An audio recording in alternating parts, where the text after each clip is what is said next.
بسم اللہ الرحمن الرحیم۔ موت کے بعد کا سفر۔ ریاض جانے کے لیے 1 گھنٹہ پہلے گھر سے نکلا، لیکن راستے میں رش اور چیکنگ کی وجہ سے میں ایئرپورٹ لیٹ پہنچا۔ جلدی سے گاڑی پارکنگ میں کھڑی کی اور دوڑتے ہوئے کاؤنٹر پر جا پہنچا۔ کاؤنٹر پر موجود ملازم سے میں نے کہا مجھے ریاض جانا ہے۔ اس نے کہا ریاض جانے والی فلائٹ تو بند ہو چکی ہے۔ میں نے کہا پلیز مجھے ضرور آج شام ریاض پہنچنا ہے۔ اس نے کہا زیادہ باتوں کی ضرورت نہیں ہے، اس وقت آپ کو کوئی بھی جانے نہیں دے گا۔ میں نے کہا اللہ تمہارا حساب کر دے۔ اس نے کہا اس میں میرا کیا قصور ہے؟ بہرحال میں ایئرپورٹ سے باہر نکلا، حیران تھا کہ اب کیا کروں، ریاض جانے کا پروگرام کینسل کر دوں یا اپنی گاڑی سٹارٹ کر کے روانہ ہو جاؤں یا ٹیکسی میں چلا جاؤں۔ بہرحال ٹیکسی میں جانے والی بات پر اتفاق کیا۔ ایئرپورٹ کے باہر ایک پرائیویٹ گاڑی کھڑی تھی۔ میں نے پوچھا ریاض کے لیے کتنا لوگے؟ اس نے کہا 500 ریال۔ بہرحال 450 ریال میں بڑی مشکل سے راضی کیا اور اس کے ساتھ بیٹھ کر ریاض کے لیے روانہ ہو گیا۔ بیٹھتے ہی میں نے اس سے کہا کہ گاڑی تیز چلانی ہے۔ اس نے کہا فکر مت کرو۔ واقعی اس نے خطرناک حد تک گاڑی دوڑانا شروع کر دی۔ راستے میں اس سے کچھ باتیں ہوئیں۔ اس نے میری جاب اور خاندان کے متعلق کچھ سوالات کیے اور کچھ سوال میں نے بھی پوچھ لیے۔ اچانک مجھے اپنی والدہ کا خیال آیا کہ ان سے بات کر لوں۔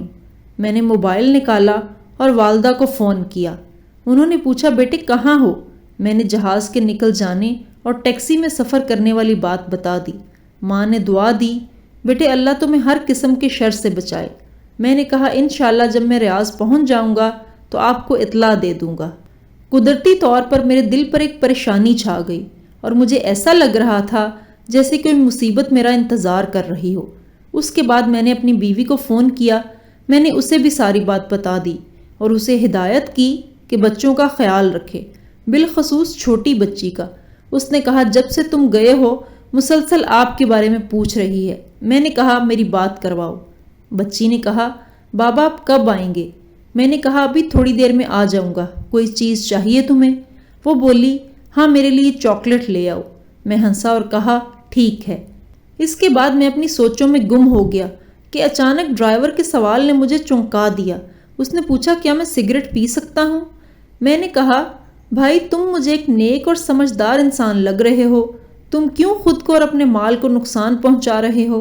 اس نے کہا میں نے پچھلے رمضان میں بہت کوشش کی تھی کہ سگریٹ چھوڑ دوں لیکن کامیاب نہ ہو سکا۔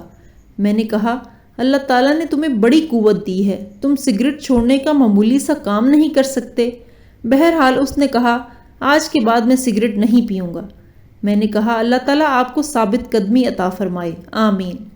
مجھے یاد پڑتا ہے کہ اس کے بعد میں نے گاڑی کے دروازے کے ساتھ سر لگایا کہ اچانک گاڑی سے زوردار دھماکہ کی آواز آئی اور پتہ لگا کہ گاڑی کا ایک ٹائر پھٹ گیا ہے۔ میں گھبرایا اور ڈرائیور سے کہا سپیڈ کم کر دو اور گاڑی کو قابو کرو۔ اس نے گھبراہٹ میں کوئی جواب نہیں دیا۔ گاڑی ایک طرف نکل گئی اور کلا بازیاں کھاتی ہوئی ایک جگہ رک گئی۔ مجھے اس وقت اللہ نے توفیق دی، میں نے زور زور سے کلمہ شہادت پڑھا۔ میرے سر میں چوٹ لگی تھی اور درد کی شدت سے ایسا محسوس ہو رہا تھا کہ سر پھٹا جا رہا ہے۔ میں جسم کے کسی حصے کو حرکت نہیں دے سکتا تھا۔ میں نے اپنی زندگی میں اتنا درد کبھی نہیں دیکھا تھا۔ میں بات کرنا چاہ رہا تھا لیکن بول نہیں سکتا تھا، جبکہ میری آنکھیں کھلی تھیں لیکن مجھے کچھ نظر نہیں آ رہا تھا۔ اتنے میں لوگوں کے قدموں کی آوازیں سنی جو ایک دوسرے سے کہہ رہے تھے کہ اسے ہلاؤ نہیں، سر سے خون نکل رہا ہے اور ٹانگیں بھی ٹوٹ چکی ہیں۔ میری تکلیف میں اضافہ ہوتا چلا جا رہا تھا اور سانس لینے میں شدید دشواری محسوس کر رہا تھا۔ مجھے اندازہ ہوا کہ شاید میری موت آ گئی ہے۔ اس وقت مجھے گزری زندگی پر جو ندامت ہوئی میں اسے الفاظ میں بیان نہیں کر سکتا۔ مجھے پتہ چلا کہ اب مجھے موت سے کوئی نہیں بچا سکتا۔ اس کہانی کی آخر میں بتاؤں گا کہ اس کی کیا حقیقت ہے۔ یہاں پر ہر بھائی بہن تصور کرے کہ جو کچھ ہو رہا ہے میرے ساتھ ہو رہا ہے، کیونکہ عنقریب ہم سب کو اس ملتے جلتے حالات سے سابقہ پیش آنا ہے۔ اس کے بعد لوگوں کی آوازیں آنا بند ہو گئیں۔ میری آنکھوں کے سامنے مکمل تاریکی چھا گئی اور میں ایسا محسوس کر رہا تھا جیسے میرے جسم کو چھریوں سے کاٹا جا رہا ہو۔ اتنے میں مجھے ایک سفید ریش آدمی نظر آیا۔ اس نے مجھے کہا بیٹے یہ تمہاری زندگی کی آخری گھڑی ہے، میں تمہیں نصیحت کرنا چاہتا ہوں کیونکہ اللہ تعالیٰ نے مجھے تمہارے پاس بھیجا ہے۔ میں نے پوچھا کیا ہے نصیحت؟ اس نے کہا عیسائیت کی ترغیب۔ خدا کی قسم اس میں تمہاری نجات ہے۔ اگر تم اس پر ایمان لائے تو تمہیں اپنے گھر والوں کو لوٹا دوں گا اور تمہاری روح واپس لے آؤں گا۔ جلدی سے بولو، ٹائم ختم ہوا جا رہا ہے۔ مجھے اندازہ ہوا کہ یہ شیطان ہے۔ مجھے اس وقت جتنی بھی تکلیف تھی اور جتنا بھی اذیت سے دوچار تھا، لیکن اس کے باوجود اللہ اور اس کے رسول پر پکا ایمان تھا۔ میں نے اس سے کہا جاؤ اللہ کے دشمن، میں نے اسلام کی حالت میں زندگی گزاری ہے اور مسلمان ہو کر مروں گا۔ اس کا رنگ زرد پڑ گیا۔ بولا تمہاری نجات اسی میں ہے کہ تم یہودی یا نصرانی مر جاؤ، ورنہ میں تمہاری تکلیف بڑھا دوں گا اور تمہاری روح قبض کر دوں گا۔ میں نے کہا موت تمہارے ہاتھ میں نہیں ہے، جو بھی ہو میں اسلام کی حالت میں ہی مروں گا۔ اتنے میں اس نے اوپر دیکھا اور دیکھتے ہی بھاگ نکلا۔ مجھے لگا جیسے کسی نے اسے ڈرایا ہو۔ اچانک میں نے عجیب قسم کے چہروں والے اور بڑے بڑے جسموں والے لوگ دیکھے۔ وہ آسمان کی طرف سے آئے اور کہا السلام علیکم۔ میں نے کہا وعلیکم السلام۔ اس کے بعد وہ خاموش ہو گئے اور ایک لفظ بھی نہ بولے۔ ان کے پاس کفن تھے۔ مجھے اندازہ ہوا کہ میری زندگی ختم ہو گئی۔ ان میں سے ایک بہت بڑا فرشتہ میری طرف آیا اور کہا اے نیک روح، اللہ کی مغفرت اور اس کی خوشنودی کی طرف نکل آ۔ یہ بات سن کر میری خوشی کا ٹکانہ نہیں رہا۔ میں نے کہا اللہ کے فرشتے میں حاضر ہوں۔ اس نے میری روح کھینچ لی۔ مجھے اب ایسا محسوس ہو رہا تھا جیسے میں نیند اور حقیقت کے مابین ہوں۔ ایسا لگا مجھے جسم سے آسمان کی طرف اٹھایا جا رہا ہے۔ میں نے نیچے دیکھا تو پتہ چلا کہ لوگ میرے جسم کے ارد گرد کھڑے ہیں اور انہوں نے میرے جسم کو ایک کپڑے سے ڈھانپ دیا ہے۔ ان میں سے کسی نے کہا انا للہ و انا الیہ راجعون۔ میں نے دو فرشتوں کو دیکھا کہ وہ مجھے وصول کر رہے ہیں اور مجھے کفن میں ڈال کر اوپر کی طرف لے جا رہے ہیں۔ میں نے دائیں بائیں دیکھا تو مجھے افق کے علاوہ کچھ نظر نہیں آیا۔ مجھے بلندی سے بلندی کی طرف لے جایا جا رہا تھا۔ ہم بادلوں کو چیرتے چلے گئے جیسے کہ میں ایک جہاز میں بیٹھا ہوں، یہاں تک کہ پوری زمین مجھے گیند کی طرح نظر آ رہی تھی۔ میں نے ان دو فرشتوں سے پوچھا کیا اللہ مجھے جنت میں داخل کرے گا؟ انہوں نے کہا اس کا علم اللہ تعالیٰ کی ذات کو ہے، ہمیں صرف تمہاری روح لینے کی ذمہ داری سونپی گئی ہے اور ہم صرف مسلمانوں پر مامور ہیں۔ ہمارے قریب سے کچھ اور فرشتے گزر گئے جن کے پاس ایک روح تھی اور اس سے ایسی خوشبو آ رہی تھی کہ میں نے اپنی زندگی میں اتنی زبردست خوشبو کبھی نہیں سونگھی تھی۔ میں نے حیرانگی کے عالم میں فرشتوں سے پوچھا کہ کون ہے؟ اگر مجھے معلوم نہ ہوتا کہ اللہ کے رسول صلی اللہ علیہ وآلہ وسلم دنیا سے رحلت کر گئے ہیں تو میں کہتا کہ یہ ان کی روح ہوگی۔ انہوں نے کہا کہ یہ ایک فلسطینی کی روح ہے جسے یہودیوں نے تھوڑی دیر پہلے قتل کیا جبکہ وہ اپنے دین اور وطن کی مدافعت کر رہا تھا۔ اس کا نام ابو العبد ہے۔ میں نے کہا کاش کہ میں شہید ہو کر مرتا۔ اس کے بعد کچھ اور فرشتے ہمارے قریب سے گزرے۔ ان کے پاس ایک روح تھی جس سے سخت بدبو آ رہی تھی۔ میں نے پوچھا کہ یہ کون ہے؟ انہوں نے کہا کہ یہ بتوں اور گائے کو پوجنے والا ایک ہندو ہے جسے تھوڑی دیر پہلے اللہ تعالیٰ نے اپنے عذاب سے ہلاک کر دیا۔ میں نے شکر کیا کہ شکر ہے میں کم از کم مسلمان مرا ہوں۔ میں نے کہا میں نے آخرت کے سفر کے حوالے سے بہت پڑھا ہے، لیکن یہ جو کچھ ہو رہا ہے میں نے کبھی اس کا تصور نہیں کیا۔ انہوں نے کہا کہ شکر کرو مسلمان مرے ہو، لیکن ابھی تمہارے سامنے سفر بہت لمبا ہے اور بے شمار مراحل ہیں۔ اس کے بعد ہم فرشتوں کے ایک بہت بڑے گروہ کے پاس سے گزر گئے اور ہم نے انہیں سلام کیا۔ انہوں نے پوچھا یہ کون ہے؟ میرے ساتھ والے دو فرشتوں نے جواب دیا کہ یہ ایک مسلمان ہے جو تھوڑی دیر پہلے حادثے کا شکار ہو گیا اور اللہ نے ہمیں اس کی روح قبض کرنے کا حکم دیا۔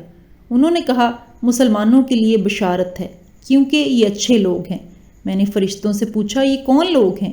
انہوں نے کہا یہ وہ فرشتے ہیں جو آسمان کی حفاظت کرتے ہیں اور یہاں سے شیطانوں پر شہاب پھینکتے رہتے ہیں۔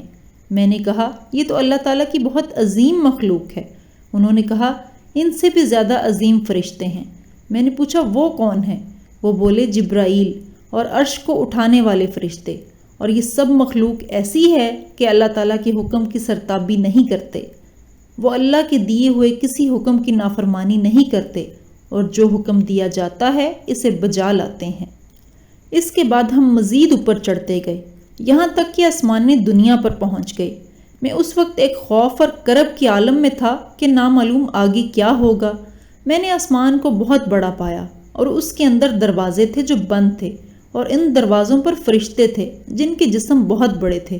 2 فرشتوں نے کہا السلام علیکم ورحمۃ اللہ، اور ان کے ساتھ میں نے بھی یہی الفاظ دہرائے۔ دوسرے فرشتوں نے جواباً کہا وعلیکم السلام ورحمۃ اللہ وبرکاتہ۔ انہوں نے کہا رحمت کے فرشتوں اہلاً و سہلاً، ضرور یہ مسلمان ہی ہوگا۔ میرے ساتھ والے فرشتے نے کہا ہاں یہ مسلمان ہے۔ انہوں نے کہا تم اندر آ سکتے ہو، کیونکہ آسمان کے دروازے صرف مسلمانوں کے لیے ہی کھلتے ہیں۔ کافروں کے بارے میں اللہ تعالیٰ کا حکم ہے کہ کافروں کے لیے آسمان کے دروازے نہیں کھلیں گے۔ ہم اندر آ گئے تو بہت ساری عجیب چیزیں دیکھیں، پھر ہم آگے بڑھے اور اوپر چڑھنا شروع کیا، یہاں تک کہ دوسرا، تیسرا، چوتھا، پانچواں، چھٹا اور بالآخر 7ویں آسمان پر جا پہنچے۔ یہ آسمان باقی تمام آسمانوں سے بڑا نظر آیا، جیسے کہ ایک بہت بڑا سمندر۔ فرشتے یہاں اللہ کی تسبیح بیان کر رہے تھے۔ مجھ پر ایک بہت بڑی ہیبت طاری ہوئی، سر نیچے کیا اور آنسو جاری ہوئے۔ اللہ تعالیٰ نے میرے بارے میں حکم صادر فرمایا کہ میرے اس بندے کا عمل نام العین میں لکھ دو اور اسے زمین کی طرف واپس لے جاؤ، کیونکہ میں نے انہیں زمین سے پیدا کیا، اسی میں ان کی واپسی ہوگی اور ایک بار پھر اسی زمین سے انہیں اٹھاؤں گا۔ شدید روب، ہیبت اور خوشی کے ملے جلے جذبات میں نے کہا پروردگار تو پاک ہے، لیکن ہم نے تیری وہ بندگی نہیں کی جو ہونی چاہیے تھی۔ فرشتے مجھے لے کر واپس زمین کی طرف روانہ ہوئے اور جہاں جہاں سے گزرتے گئے دوسرے فرشتوں کو سلام کرتے گئے۔ میں نے راستے میں ان سے پوچھا کیا میں اپنے جسم کے متعلق جان سکتا ہوں؟ انہوں نے کہا اپنے جسم کو عن قریب تم دیکھ لو گے۔ اس کے بعد وہ مجھے زمین پر لے آئے اور کہا اب تم اپنے جسم کے ساتھ رہو، ہمارا کام ختم ہو گیا، اب قبر میں تمہارے پاس دوسرے فرشتے آئیں گے۔ میں نے کہا اللہ تعالیٰ آپ کو جزائے خیر دے، کیا میں پھر کبھی آپ کو دیکھ سکوں گا؟ انہوں نے کہا قیامت کے دن، اور اس کے ساتھ ان پر ہیبت طاری ہو گئی۔ پھر انہوں نے کہا اگر تم اہل جنت میں سے نکلے تو ہم ساتھ ساتھ ہوں گے انشاءاللہ۔ میں نے پوچھا جو کچھ میں نے دیکھا اور سنا، کیا اس کے بعد بھی میرے جنت میں جانے میں کوئی شک رہ گیا ہے؟ انہوں نے کہا تمہارے جنت جانے کے بارے میں اللہ ہی بہتر جانتا ہے۔ تمہیں جو عزت و اکرام ملا وہ اس لیے کہ تم مسلمان مرے ہو، لیکن تمہیں اعمال کی پیشی اور میزان سے ضرور سابقہ پیش آنا ہے۔ مجھے اپنے گناہ یاد آئے اور کہا کہ زور زور سے روؤں۔ انہوں نے کہا اپنے رب سے نیک گمان کرو، کیونکہ وہ کسی پر ظلم ہرگز نہیں کرتا۔ اس کے بعد انہوں نے سلام کیا اور بڑی تیزی سے اوپر کی طرف اٹھ گئے۔ میں نے اپنے جسم پر نظر دوڑائی، میری آنکھیں بند تھیں اور میرے ارد گرد میرے بھائی اور والد صاحب رو رہے تھے۔ اس کے بعد میرے جسم پر پانی ڈالا گیا تو مجھے پتہ چلا کہ مجھے غسل دیا جا رہا ہے۔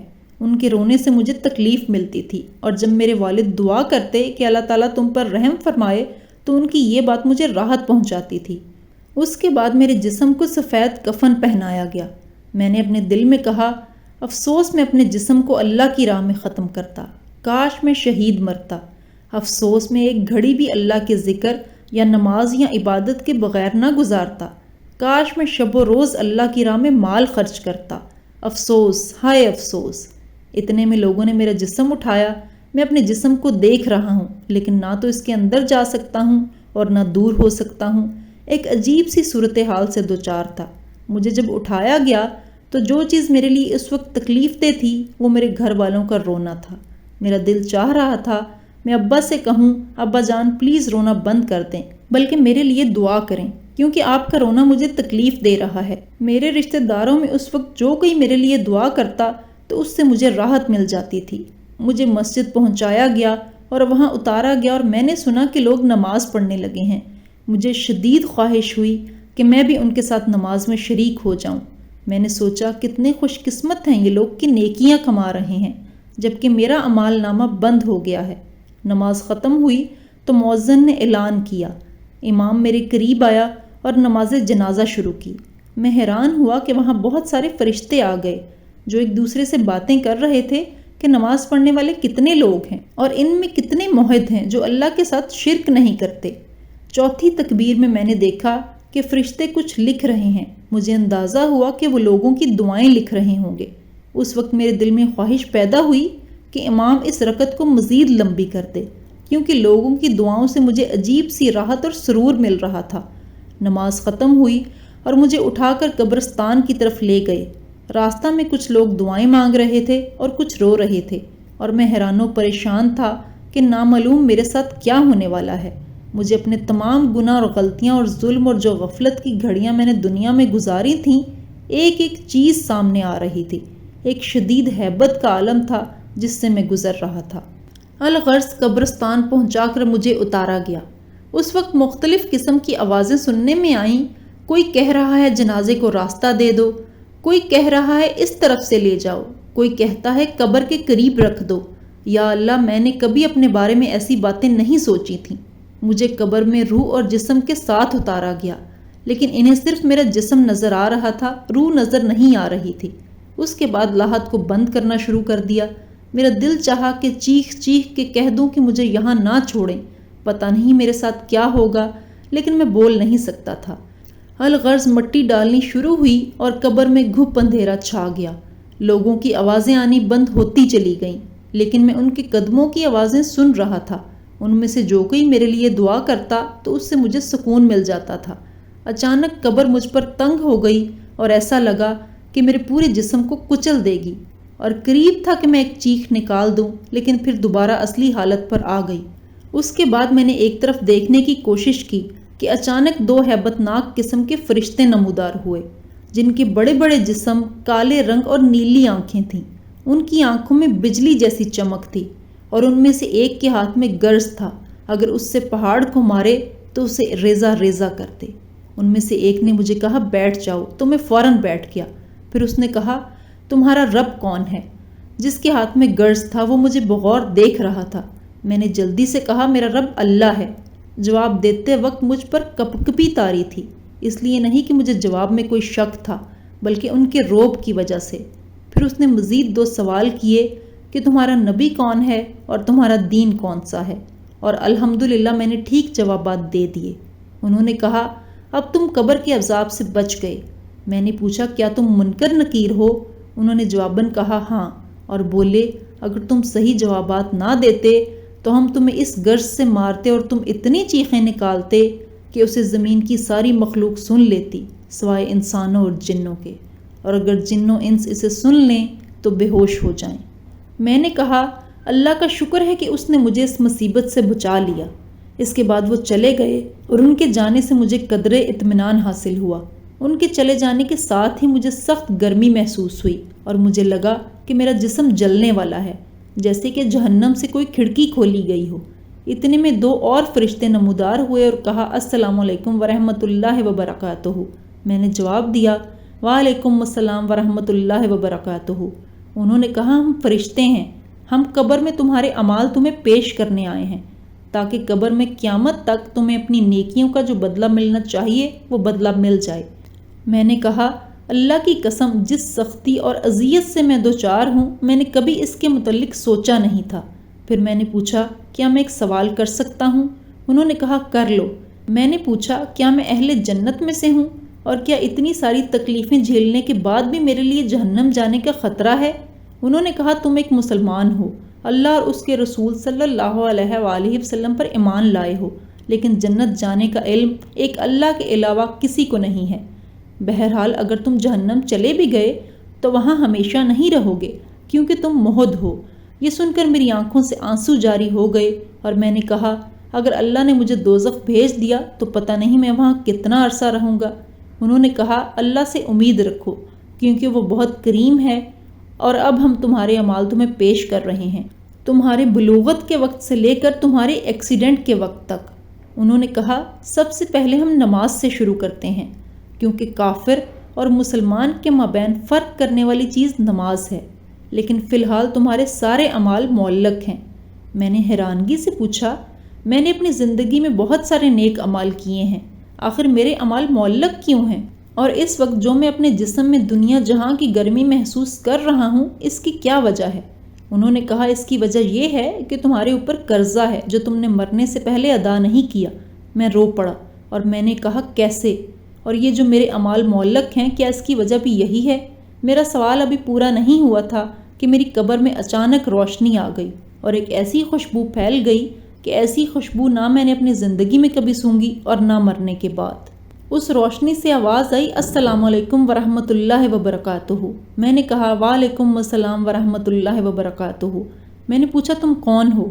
اس نے کہا، میں سورہ ملک ہوں۔ میں اس لیے آئی ہوں کہ اللہ سے تیرے لیے مدد طلب کروں، کیونکہ تم نے میری حفاظت کی تھی اور تمہارے رسول اللہ صلی اللہ علیہ وآلہ وسلم نے تمہیں بتا دیا تھا کہ جو کوئی سورہ ملک پڑھے گا قبر میں وہ اس کے لیے نجات کا ذریعہ ہو گئی۔ میں بہت خوش ہوا۔ میں نے کہا، میں نے بچپن میں تمہیں حفظ کر لیا تھا اور میں ہمیشہ نماز میں اور گھر میں تیری تلاوت کیا کرتا تھا۔ مجھے اس وقت تمہاری اشد ضرورت ہے۔ اس نے کہا، اس لیے تو میں آئی ہوں کہ اللہ تعالیٰ سے دعا کروں کہ وہ تمہاری تکلیف کو آسانی میں بدل دے، لیکن تم سے ایک غلطی ہوئی ہے کہ تم نے لوگوں کے قرضے ادا نہیں کیے۔ میں نے کہا، نجات کا کوئی طریقہ ہے؟ اس نے کہا، 3 باتوں میں سے کوئی ایک تمہارا مسئلہ حل کر سکتا ہے۔ میں نے جلدی سے کہا، وہ کون سے کام ہیں؟ اس نے کہا، پہلے یہ بتا دو کہ تم نے کوئی کاغذ لکھ کر رکھ چھوڑا ہے جسے دیکھ کر تمہارے ورثہ وہ قرض ادا کر دیں۔ ورثہ کا نام سن کر میرے آنسو نکل آئے۔ مجھے تمام گھر والے، امی، ابو، بیوی، بہن بھائی اور بچے یاد آئے۔ پتہ نہیں میرے بعد ان کا کیا حال ہوگا۔ میری چھوٹی بچی جس کے ساتھ میں نے چاکلیٹ کا وعدہ کیا تھا، اب کون اس کے لیے چاکلیٹ لے کر جائے گا؟ میری بیوی کو لوگ بیوہ کہیں گے، کون اس کا خیال رکھے گا؟ سورہ ملک نے پوچھا، لگ رہا ہے تم کوئی چیز یاد کر رہے ہو۔ میں نے کہا، مجھے اپنے اہل و عیال اور بچے یاد آئے کہ میرے بعد ان کا کیا حال ہوگا۔ سورہ ملک نے کہا، جس نے انہیں پیدا کیا ہے وہی روزی بھی دے گا اور وہی نگہبان بھی ہے۔ سورہ ملک کی اس بات سے مجھے کافی تسلی حاصل ہوئی۔ اس کے بعد میں نے پوچھا کہ میں جان سکتا ہوں کہ میرے اوپر ٹوٹل کتنا قرضہ ہے؟ سورہ ملک نے کہا کہ میں نے فرشتے سے پوچھا تو اس نے بتایا کہ 1700 ریال۔ 1000 آپ کے دوست کے ہیں جس کا نام ابو الحسن ہے اور باقی مختلف لوگوں کے ہیں۔ میں نے کہا، مختلف لوگ کون ہیں؟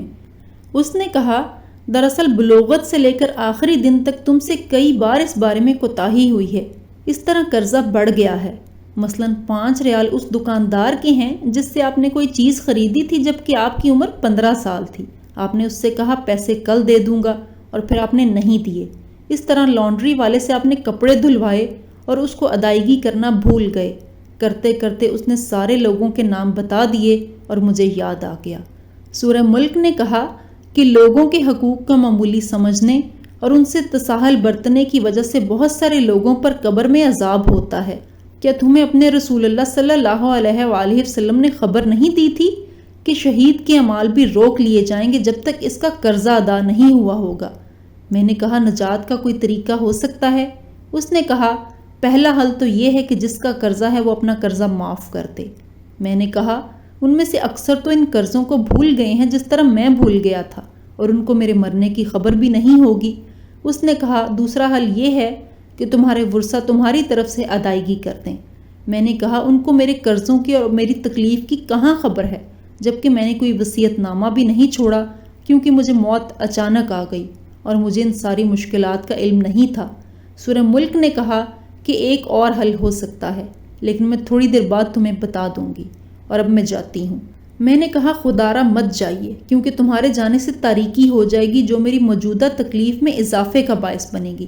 سورہ ملک نے کہا، میں زیادہ دیر کے لیے نہیں جا رہی، بلکہ تمہارے لیے کوئی حل نکالنے کے لیے جا رہی ہوں۔ اس کے بعد سورہ ملک چلی گئی اور میں گھپ اندھیرے میں اکیلا رہ گیا۔ ہیبت اور تکلیف کے باوجود میں نے کہا، یا ارحم الراحمین، اے اجنبیوں کے مولا اور اے ہر اکیلے کے ساتھی، اس قبر کی تاریکی میں میری مدد کر۔ لیکن فوراً مجھے خیال آیا کہ میں تو دارالحساب میں ہوں اور اب دعاؤں کا کیا فائدہ۔ زیادہ دیر نہیں گزری تھی کہ میں نے ایک مانوس آواز سن لی۔ میں نے آواز پہچان لی۔ یہ میرے والد صاحب کی آواز تھی جو کہہ رہے تھے، السلام علیکم ورحمۃ اللہ وبرکاتہ۔ میں نے کہا، وعلیکم السلام ورحمۃ اللہ وبرکاتہ، لیکن میرا جواب انہیں کون پہنچائے؟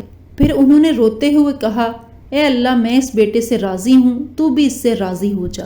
میرے والد صاحب جب دعا مانگ رہے تھے تو دعا کے دوران ایک زبردست روشنی میری قبر میں آئی۔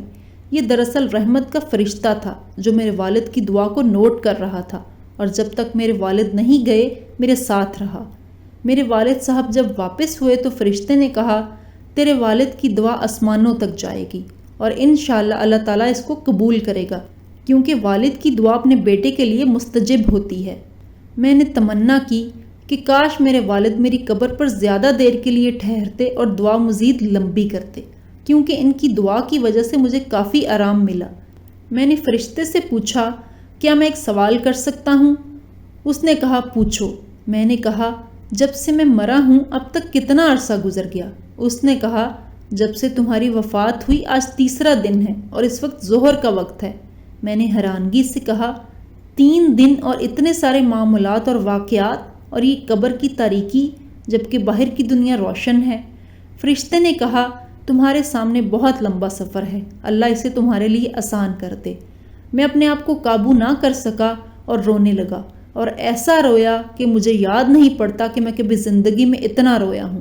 میں نے دل میں سوچا کہ اتنا خطرناک سفر اور دنیا میں میری اس قدر اس سفر کے لیے غفلت۔ فرشتے نے جاتے وقت بتا دیا کہ قبر میں موجودہ روشنی تیرے والد کی دعا کی وجہ سے ہے، اور یہ اسی طرح رہے گی جب تک اللہ چاہے۔ مجھے پتہ چلا کہ والد کا آنا میرے لیے باعث رحمت ہے۔ میں نے تمنا کی کہ کاش میرے ابو میری آواز سن لیں اور میں انہیں بتا دوں، ابو میرے قرضوں کی ادائیگی کر دیں اور میری طرف سے صدقے کر دیں، اللہ کے واسطے میرے لیے دعا کریں، لیکن کون ہے جو انہیں بتا دے؟ میں نے محسوس کیا کہ بعض اوقات میرے جسم کی گرمی کم ہو جاتی تھی لیکن اچانک پھر سے بڑھ جاتی تھی۔ میں نے اندازہ لگایا کہ اس کا تعلق میرے حق میں لوگوں کی دعائیں ہیں۔ اچانک میری قبر میں پھر وہی روشنی آئی جو اس سے پہلے میں دیکھ چکا تھا، یعنی سورہ ملک کی۔ سورہ ملک نے کہا، تمہارے لیے 2 خوشخبریاں ہیں۔ میں نے اشتیاق کے ساتھ فوراً کہا، کیا ہیں؟ تمہارے دوست نے اللہ کی خاطر تمہارا قرضہ معاف کر دیا ہے۔ میں نے اللہ تعالیٰ کا شکر ادا کیا، اور مجھے پتا تھا کہ میری گرمی کم ہو جانے کی وجہ شاید یہی تھی۔ میں نے کہا، دوسری بشارت کیا ہے؟ اس نے کہا، میں نے اللہ سے بہت درخواستیں کی لیکن انسانوں کے حقوق وہ معاف نہیں کرتا، البتہ اللہ نے ایک فرشتہ بھیج دیا جو تیرے رشتہ داروں میں سے کسی کو خواب میں آئے گا تاکہ وہ تمہارے قرضہ کے متعلق سمجھ جائیں۔ پھر اس نے پوچھا، تمہارے خیال میں کون بہتر ہے، جس کو خواب میں فرشتہ کسی شکل میں آئے اور پھر وہ اس کو سچا سمجھ کر قرضہ کی ادائیگی کرے؟ میں نے اپنی امی کے بارے میں سوچا، لیکن پھر سوچا کہ اگر انہوں نے مجھے خواب میں دیکھا تو وہ رونا شروع کر دیں گی اور خواب کی تعبیر نہیں سمجھ سکیں گی۔ پھر میں نے تمام رشتہ داروں کے متعلق سوچا، اور جو بندہ مجھے بہتر لگا وہ میری بیوی تھی، کیونکہ وہ ہمیشہ خوابوں کو اہتمام دیا کرتی تھی۔ میں نے کہا، میری بیوی اگر مجھے خواب میں دیکھ لے تو ہو سکتا ہے وہ اس کی تعبیر سمجھ جائے۔ سورہ ملک نے کہا، میں متعلقہ فرشتے کو اطلاع دیتی ہوں اور اللہ سے دعا کرتی ہوں کہ وہ آپ کی مشکل کو آسان کر دے۔ اس کے بعد سورہ ملک چلی گئی اور میری قبر میں بدستور وہ روشنی باقی تھی جو میرے والد کی دعا کی برکت سے آئی تھی، اور میں انتظار کرتا رہا جیسے کہ جیل کے اندر ہوں۔ مجھے ٹائم کا کوئی اندازہ نہیں تھا، کیونکہ یہاں گھڑی نہیں تھی، نہ نماز، نہ کھانا پینا، نہ کوئی اور مصروفیات۔ دعائیں مانگنا اور ذکر و اذکار بھی بیکار۔ بعض اوقات لوگوں کے قدموں کی آوازیں سن لیتا تو اندازہ کر لیتا کہ شاید کسی کا جنازہ ہے۔ بعض اوقات لوگوں کے ہنسنے کی آوازیں آ جاتی تھیں تو مجھے تعجب ہوتا تھا کہ ان کو اندازہ نہیں ہے کہ ہم کس صورتحال سے دوچار ہیں۔ کافی وقت گزرنے کے بعد اچانک میرے جسم کی گرمی بڑھنی شروع ہوئی اور میں چیخنے لگا۔ ایسا لگ رہا تھا جیسے میں ایک تندور کے اندر ہوں۔ میرے خوف میں اضافہ ہوتا چلا جا رہا تھا، لیکن پھر اچانک گرمی کم ہونی شروع ہوئی، یہاں تک کہ بالکل غائب ہو گئی۔ سمجھ میں نہیں آ رہا تھا کہ ایسا کیوں ہو جاتا ہے۔ اس کے بعد ایک بار پھر سورہ ملک کی روشنی آئی اور مجھے کہا، تمہیں مبارک ہو۔ میں نے کہا، وہ کیسے؟ اس نے کہا، خوابوں کا فرشتہ تمہاری بیوی کو خواب میں گیا اور تمہاری بیوی نے خواب میں تمہیں ایک سیڑھی پر چڑھتے دیکھا، اور دیکھا کہ 7 سیڑھیاں باقی ہیں اور تم پریشان کھڑے ہو کیونکہ آگے نہیں چڑھ سکتے۔ پھر وہ فجر کی نماز سے پہلے اٹھی، تمہاری یاد میں روئی، اور صبح ہوتے ہی ایک عورت سے رابطہ کیا جو خوابوں کی تفسیر کرتی ہے، اور اسے اپنا خواب سنایا۔ اس عورت نے کہا، اے بیٹی، تمہارا شوہر قبر میں تکلیف میں مبتلا ہے کیونکہ اس پر کسی کا 1700 ریال قرض ہے۔ تیری بیوی نے پوچھا، کس کا قرض ہے اور ہم کیسے ادا کریں؟ اس نے کہا، مجھے نہیں معلوم، اس بارے میں علماء سے معلوم کرو۔ پھر تیری بیوی نے ایک شیخ کی اہلیہ سے رابطہ کیا اور اسے ساری بات بتا دی۔ تاکہ وہ شیخ سے جواب پوچھ لے۔ الغرض شیخ نے کہا کہ میت کی طرف سے صدقہ کر دے، ہو سکتا ہے اللہ تعالیٰ اسے قبول کر کے میت کا عذاب ہٹا دے۔ تیری بیوی کے پاس سونا تھا جس کی قیمت 4000 ریال تھی، اس نے وہ سونا تیرے والد کو دیا اور تیرے والد نے اس کے ساتھ کچھ رقم مزید لگا کر صدقہ کر دیا، اور یوں تیرا مسئلہ حل ہو گیا۔ میں نے کہا الحمدللہ، مجھے اس وقت کوئی تکلیف نہیں ہے، اور یہ سب کچھ اللہ تعالیٰ کے فضل اور تیرے تعاون سے ہوا۔ سورہ ملک نے کہا اب اعمال والے فرشتے تمہارے پاس آ جائیں گے۔ میں نے پوچھا کیا اس کے بعد بھی میرے لیے کوئی خطرہ ہے؟ اس نے کہا سفر بہت لمبا ہے، ہو سکتا ہے اس میں کئی سال لگ جائیں، لہٰذا اس کے لیے تیار رہو۔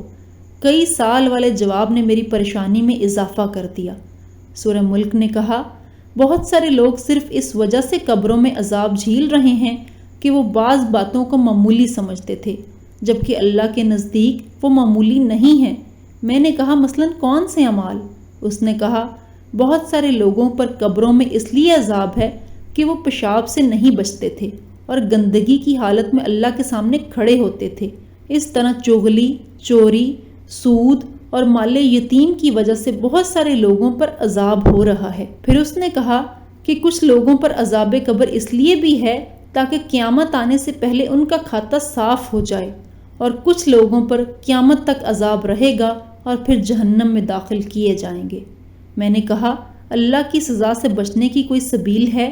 سورہ ملک نے کہا کہ عمل تو تمہارا منقطع ہو چکا ہے، البتہ 3 کام ایسے ہیں جو تمہیں اب بھی فائدہ پہنچا سکتے ہیں۔ میں نے پوچھا وہ کیا ہیں؟ اس نے کہا اہل و عیال کی دعا اور نیک عمل۔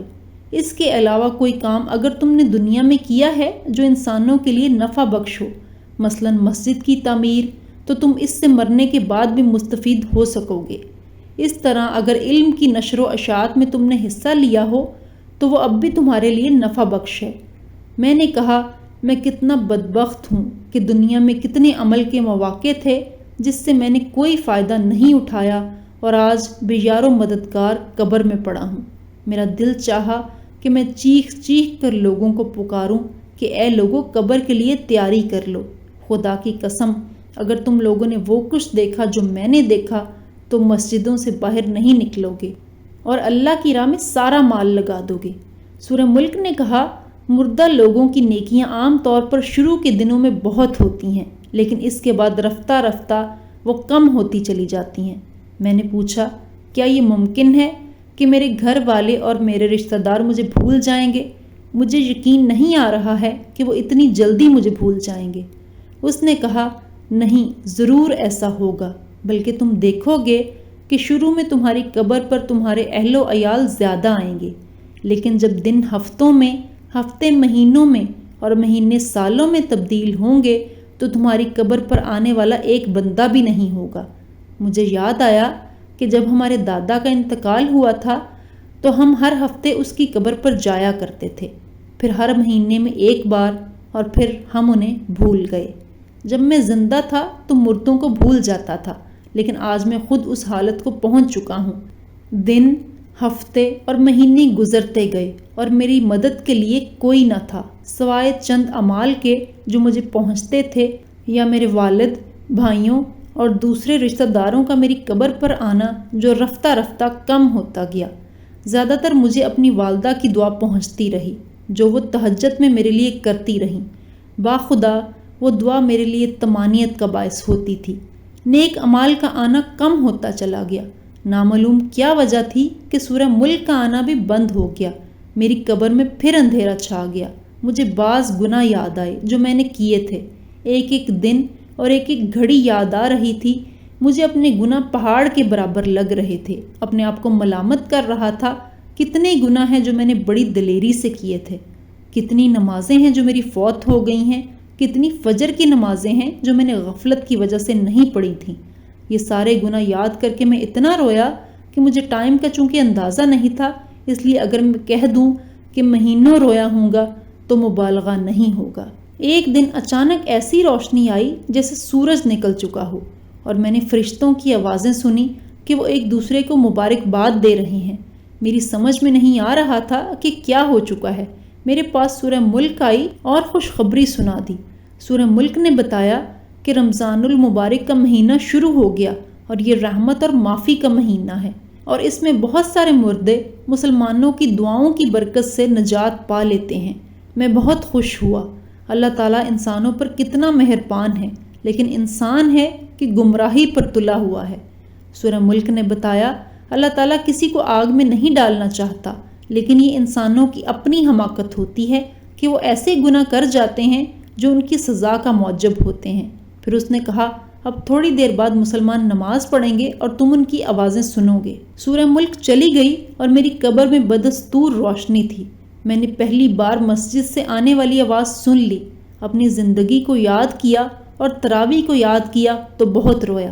میں نے سنا کہ لوگ نماز پڑھ رہے ہیں اور پھر میں نے امام کی دعا سن لی۔ اس دعا سے مجھے بہت سکون ملا اور میں نے تمنا کی کہ امام دعا کو طویل کر دے، اور میں نے محسوس کیا کہ وہ دعا سیدھی قبول ہو رہی ہے، کیونکہ مجھے اس سے کافی خوشی اور راحت مل رہی تھی۔ میں روتا جا رہا تھا اور ساتھ ساتھ آمین پڑھتا جا رہا تھا، اور اسی طرح رمضان کا سارا مہینہ بہت سکون اور راحت سے گزرا۔ اور پھر ایک دن میری قبر میں انسان کی شکل میں ایک آدمی آیا جس سے بہت تیز خوشبو آ رہی تھی۔ میں حیران ہوا کیونکہ مرنے کے بعد یہ پہلا انسان تھا جو میں دیکھ رہا تھا۔ اس نے مجھے سلام کیا اور جواب میں نے وعلیکم السلام کہا۔ اس نے کہا میں تمہیں بشارت دیتا ہوں کہ اللہ تعالیٰ نے تمہارے گناہ معاف کر دیے ہیں۔ میں نے کہا اللہ آپ کو جزائے خیر دے، آپ کون ہیں؟ میں پہلی دفعہ قبر میں انسان کی شکل دیکھ رہا ہوں۔ اس نے کہا میں انسان نہیں ہوں۔ میں نے پوچھا تو کیا آپ فرشتے ہیں؟ بولا نہیں، میں دراصل تمہارا نیک عمل ہوں۔ تمہاری نمازیں، تمہارے روزے، حج، انفاق فی سبیل اللہ اور صلہ رحمی وغیرہ کو اللہ تعالیٰ نے اس شکل میں تمہارے پاس بھیجا ہے۔ میں بہت خوش ہوا اور اللہ کا شکر ادا کیا۔ میں نے پوچھا تم اتنے لیٹ کیوں آئے؟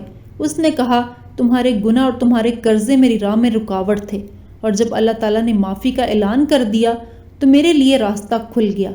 میں نے پوچھا تو کیا اس معافی کے بدلے میں اللہ تعالیٰ مجھے جنت دے گا؟ اس نے کہا یہ بات اللہ تعالیٰ کے علاوہ کوئی نہیں جانتا۔ پھر اس نے کہا قیامت کے دن میزان سے تمہاری جنت اور دوزخ جانے کا پتہ چلے گا۔ اس کے بعد عمل صالح نے کہا کہ تمہارے کچھ نیک اعمال بالکل زندگی کی آخری گھڑیوں میں کام آ گئے۔ میں نے پوچھا وہ کیا ہیں؟ اس نے کہا اگر تمہیں یاد ہو تو مرتے وقت اللہ تعالیٰ نے تمہیں توفیق دی اور تم نے کلمہ شہادت پڑھا۔